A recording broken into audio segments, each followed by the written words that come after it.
So there's a couple of variables we have to talk about here. You have to assume that the Russian casualty rate resumes the same. If the Ukrainians do not impose the same levels of casualties, that being about 35 to 45,000 killed and wounded per month, then the Russians will be able to sustain the war longer.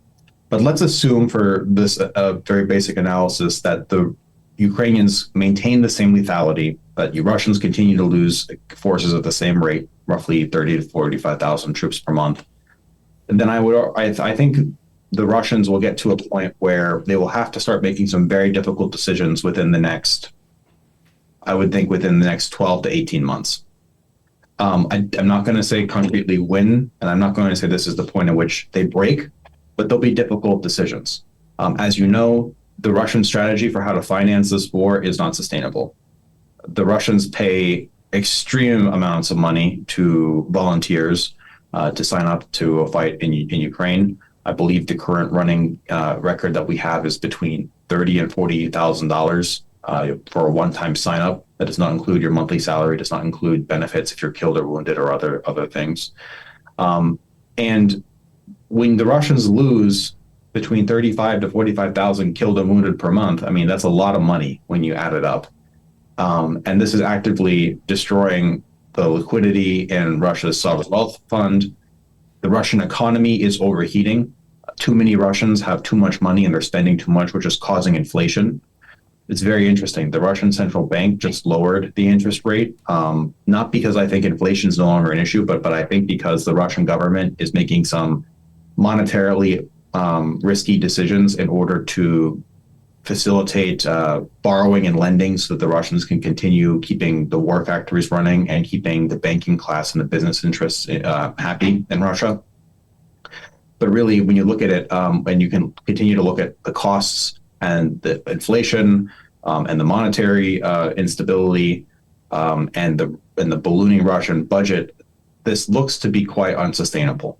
I mean, Russia, when you look at history, whenever they've had to fight a large-scale war that resulted with many casualties, Russian soldiers, Soviet soldiers, they would die like slaves. They would be forced to go fight, not compensated for anything. I mean, they were either serf conscripts from the Tsarist imperial model, or they were Soviet conscripts in the Soviet model.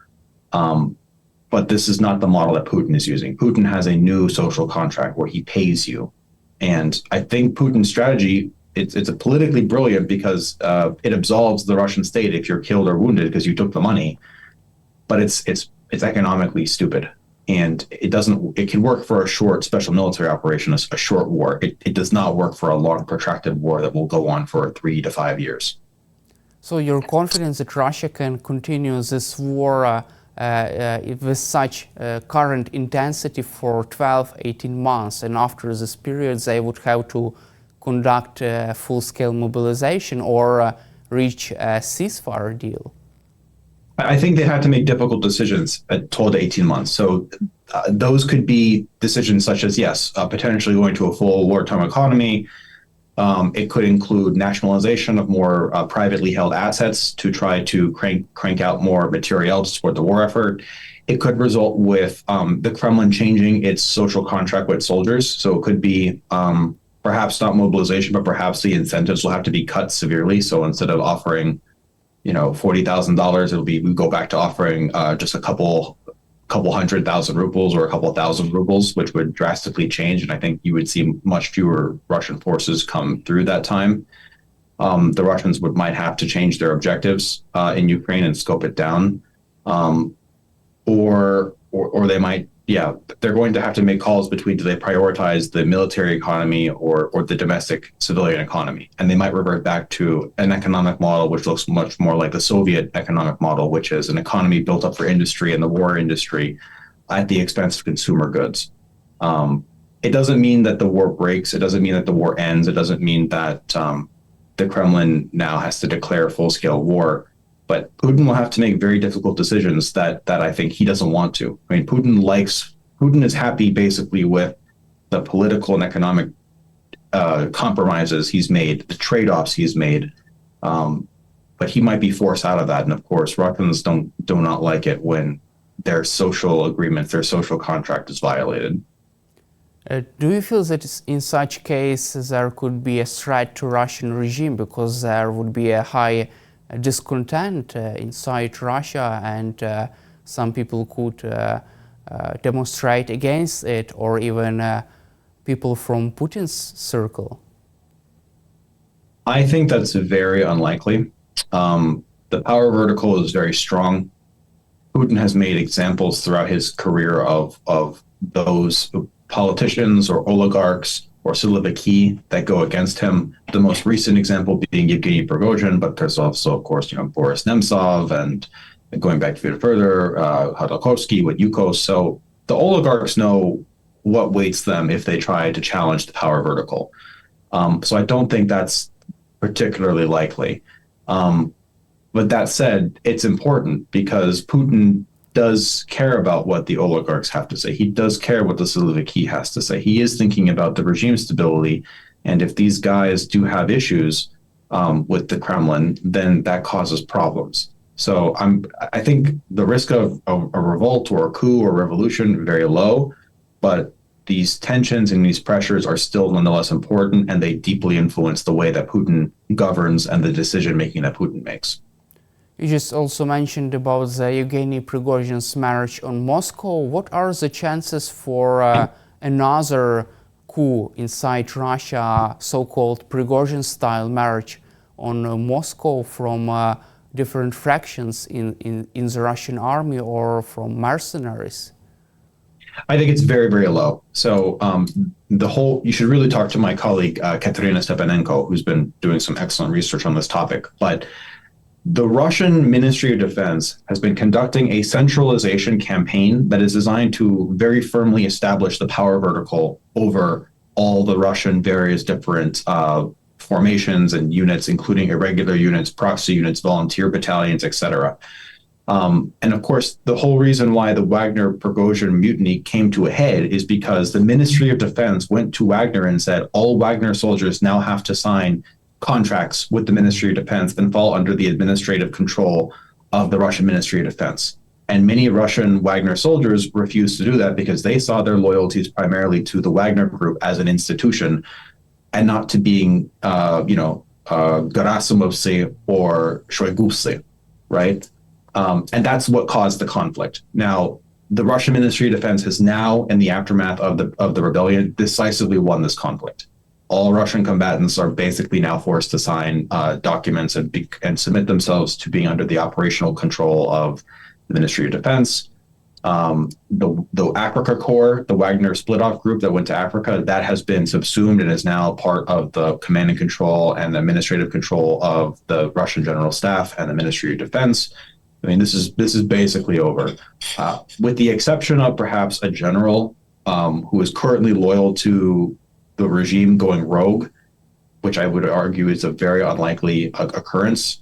They've got this under control. I mean, Putin identified the risks that Wagner Group posed, that Prigozhin posed, and they started to correct the ship. And the situation's much more secure, much more stable now, I would argue. And do you also see this reason of this Prigozhin coup because Wagner Group was an independent group, independent from Russia's Ministry of Defense? And do you see this as a reason why Russia's Ministry of Defense decided to take control of Wagner Group because they were afraid of possibility of coup or another actions from Yevgeny Prigozhin? Yes, that's exactly right. So, Yevgeny Prigozhin became extremely powerful and influential. His organization was in 2023, the Wagner Group was the most effective fighting force in the Russian armed forces. I mean, they did the Battle of Bakhmut. They had a very high, unlike the traditional Russian Ministry of Defense forces, the Wagner Group had very high morale. They had better and more effective leadership than the rest of the Russian Ministry of Defense. The corruption was lower. The loyalty to the troops was higher. It was a better run military organization. And that's because of the unique charter and the institution and the command culture that Yevgeny Prigozhin and the former and Dmitry Utkin, call sign Wagner, that they established within that organization. And it was very attractive and it was very effective. And the men that went to go sign up to fight with Wagner, they saw themselves as Wagner guys. They did not see themselves as Shoigu guys or Gerasimov guys. They were separate. It was sexy. And Yevgeny Prigozhin became increasingly important for the Kremlin because he was the guy you called to get results. When you need to break through in the Battle of Bakhmut and get results, you go to Prigozhin, and Prigozhin would deliver. He was brutal, but he delivered. Prigozhin became full of himself. His ambitions, he choked on his ambitions. He thought that he could do more. He challenged openly the regime. He called into question Shoigu and Gerasimov, their competency, their corruption, and in doing so, indirectly challenged Putin's authority and regime, because Putin ultimately, of course, has instated Shoigu and Gerasimov. And when the Kremlin was then trying to say, okay, let's reassert who is in control here. It is the Ministry of Defense. All Wagner soldiers must now sign contracts with the Ministry of Defense. They refused. They said they're not going to do that, and that's what ultimately led to the march of, so-called March of Justice, the March Sprawiedliwości, and that's what caused that whole drama. Thank you, George, for your time and for your support for Ukraine, and glory to Ukraine. Yeah, Ram Slava. Thank you, Daniel. Very nice speaking with you as always. We know that other countries, Canada, Australia, Japan, South Korea, they will support Ukraine. We know that this current Trump administration, there will be some officials who will never give full support to Ukraine, and that includes Donald Trump.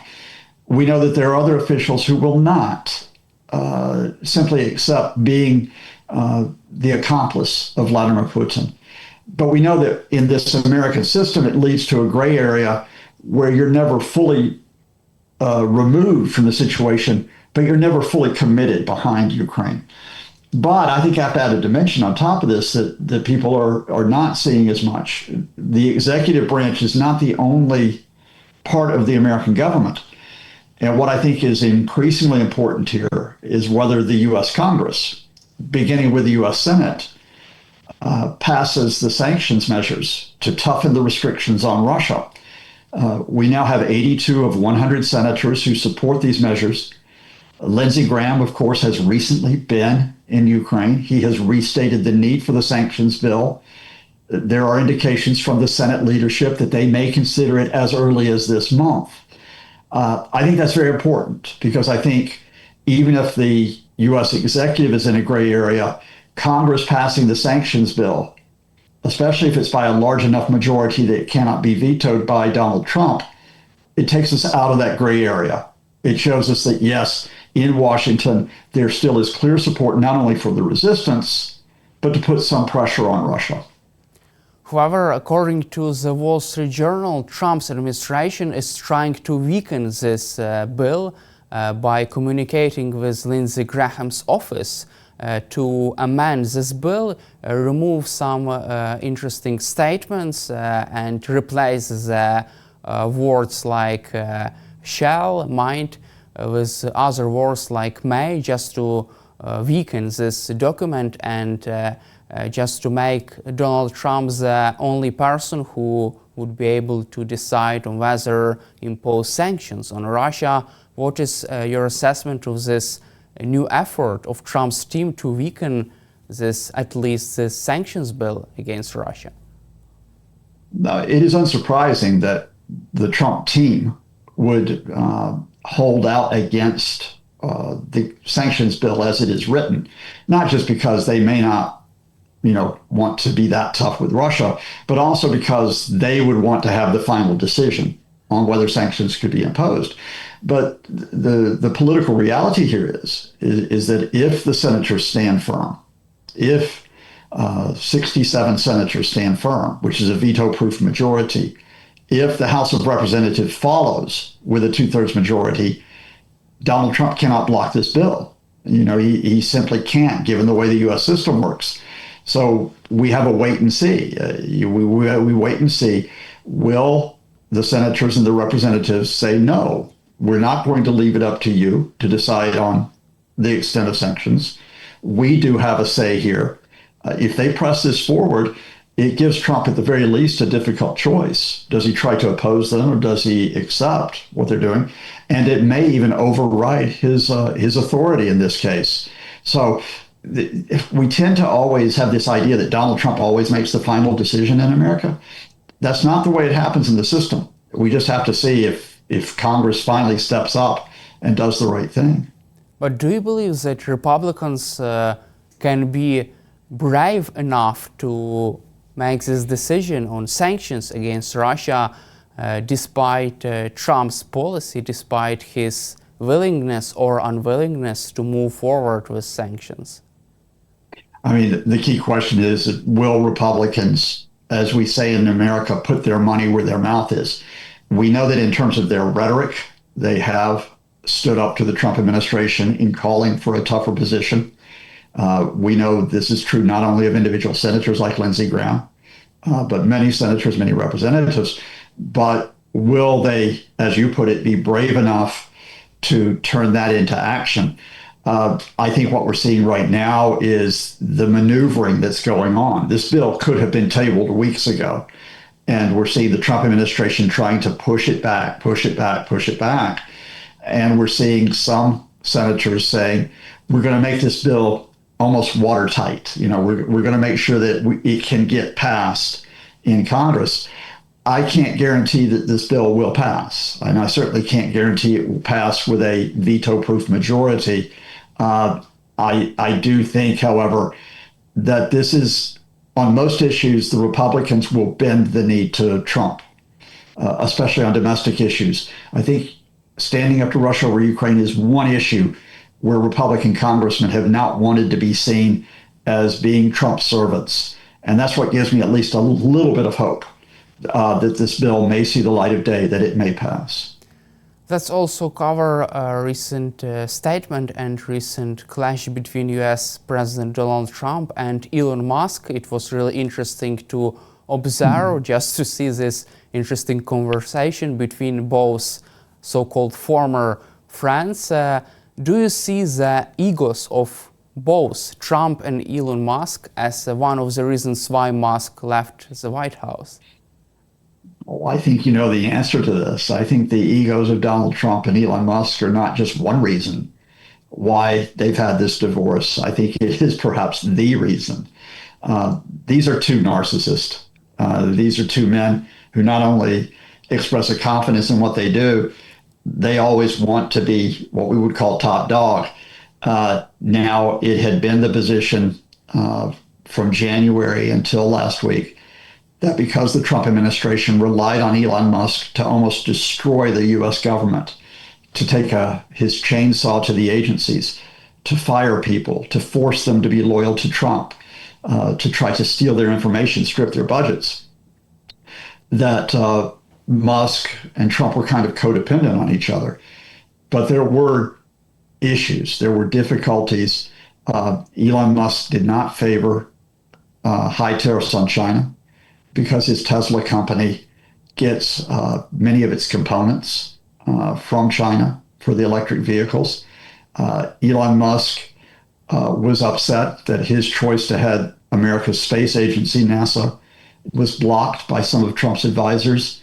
And Elon Musk was in the middle of a dispute with some cabinet ministers, especially the Treasury Secretary, Scott Bessent, about what he could and could not do. And indeed, he and Scott Bessent had a stand-up fight a few weeks ago in the White House. So there was this tension that was building. And then what pushed it over the edge is that Elon Musk sided with a minority, but an important group of Republican legislators who opposed Trump's tax cuts, spending cuts, and anti-immigrant legislation. Specifically, Musk came out in support of those legislators and said there needed to be even bigger spending cuts because this bill increases the U.S. deficit by $2.4 trillion over 10 years. And when Musk said that, especially when he called it a massive abomination, that triggered Trump. And so with the German chancellor alongside him last Thursday, he started to insult Musk. You know, he said Musk had disappointed him. He implied that Musk was using drugs, something that he has come out and said privately to his aides. And he said that Musk was suffering from Trump derangement syndrome. So this became a personal battle. It wasn't just about the tax and the spending bill. It was now personal. And when you get men with big egos who get personal with each other, then this can get very serious. Do you believe that Elon Musk can destroy political figure of Donald Trump, his current political position, by criticizing him on social media and also by creating another party, as he suggested? Elon Musk can make life difficult for Trump. I mean, and let's start with the question of this, what Trump calls his big, beautiful bill. These massive tax cuts, cutting programs like healthcare, increasing defense spending, cracking down on migrants. It only takes 4 senators of the 53 Republicans in the upper chamber to vote no, and that would just block this bill. Well, there are already at least 4 Republican senators who have expressed doubts about this, and Elon Musk can magnify and endorse their opposition, and indeed he has done so. Now, if that bill does not pass, Donald Trump looks politically weak. He has not actually achieved the one major bill that he has proposed so far in his second term. Beyond that, I don't think Elon Musk will join the Democratic Party. I don't think the Democratic Party will have Musk, to be honest with you. I don't think Musk will form a third party. It's very tough to get a third party to succeed in U.S. politics. But Elon Musk can run or support opponents of Donald Trump's candidates in next year's congressional elections. Remember, in the U.S. system, you have what we call primaries, where the Republicans pick their candidates for the Senate and for the House. And Donald Trump might be supporting a particular Republican, and Elon Musk will say, well, I'll support this other guy. And he has a lot of money that he can put into that. And indeed, this is exactly how Donald Trump took control of the Republican Party. He ran his people against Republican incumbents, got a lot of them into the Senate and into the House of Representatives. Now, if Musk can do the same thing, he poses the same problem for Donald Trump that Donald Trump posed for Republicans several years ago.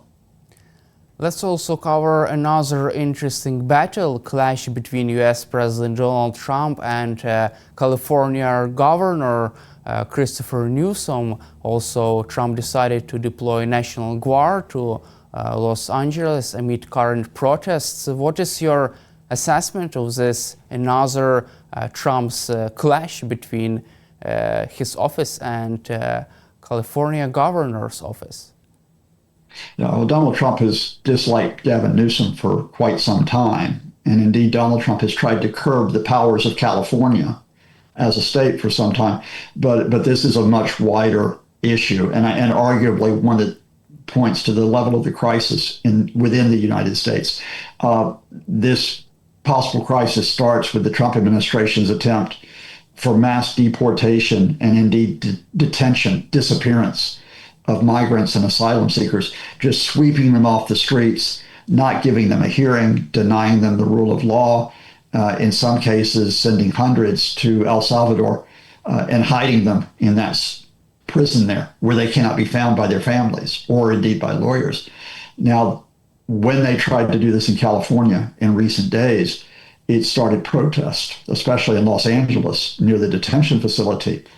Now, these protests were largely peaceful. I have to emphasize this. On Saturday night, there were only two protesters that were arrested for assaults on police officers.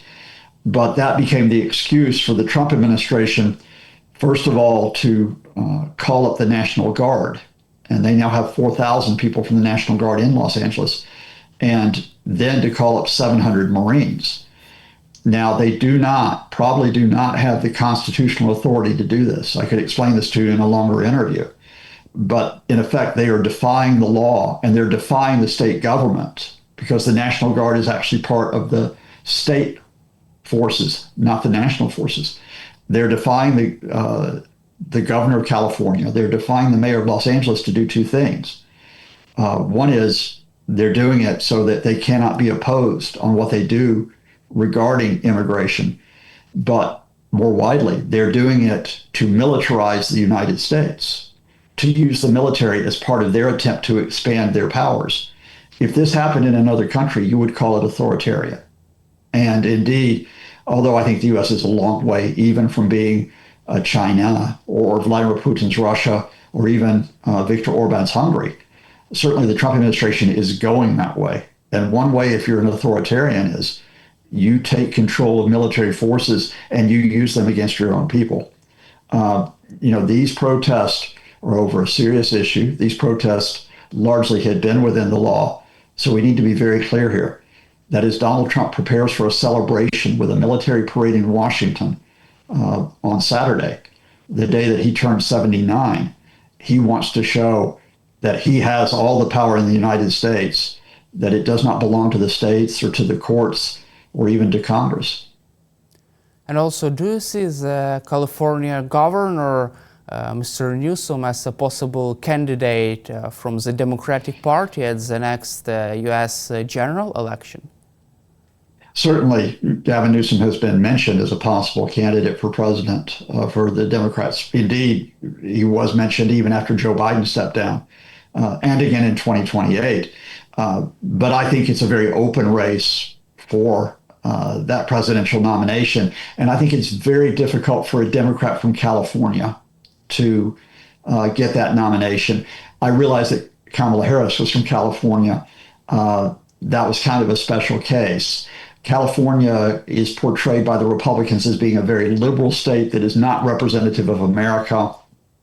The Democrats, I think, are much more likely to go from a candidate that is from a swing state. You could think about a Governor Whitmer of Michigan, a Governor Shapiro of Pennsylvania, a Governor Pritzker of Illinois, or indeed from a state which is Republican, and that's the Democratic Governor Beshear from Kentucky. So no, I don't think Gavin Newsom's presidential ambitions, if they are there, are not at the center of this conflict over the military being deployed in Los Angeles. Thank you, Professor Lucas, for your time and for your support for Ukraine, and glory to Ukraine. Thank you. Thank you, viewers. Slava Ukraini. Героям слава. Thank you very much.